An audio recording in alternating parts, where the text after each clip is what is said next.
અને ઈયુના મિશન મુખ્યાલય પર હુમલો કર્યો છે। ડ્રોનથી બગદાદના અલ રશીદ હોટલ પર હુમલો કરવામાં આવ્યો છે।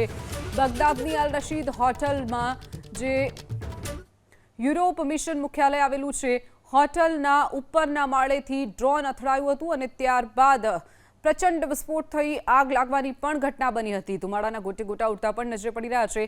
ઈરાને વધુ એક યુરોપના મિશન મુખ્યાલય પર હુમલો કર્યો છે। ડ્રોનથી બગદાદમાં જે આવેલું છે અલ રશીદ હોટલ પર પણ હુમલો કર્યો છે અને બગદાદની અલ રશીદ હોટલમાં જ યુરોપ મિશન મુખ્યાલય આવેલું છે, જેની ઉપર હુમલો કરવામાં આવ્યો છે। ડ્રોન અટેકમાં આગ લાગવાની ઘટના બની હતી। હોટલના ઉપરના માળે ડ્રોન અથડાયું હતું અને ત્યારબાદ આગ લાગવાની ઘટના બની હતી। જે દ્રશ્યો આપ જોઈ રહ્યા છો એ બગદાદની એક હોટલ અલ રશીદ આવેલી છે, જેમાં યુરોપનું મિશન મુખ્યાલય આવેલું છે, તેમાં હુમલો કરવામાં આવ્યો છે। ઈરાન દ્વારા આ હુમલો કરવામાં આવ્યો હતો અને ઈયુના મિશન મુખ્યાલય પર હુમલો કર્યો છે। ડ્રોનથી બગદાદના અલ રશીદ હોટલ પર હુમલો કરવામાં આવ્યો છે।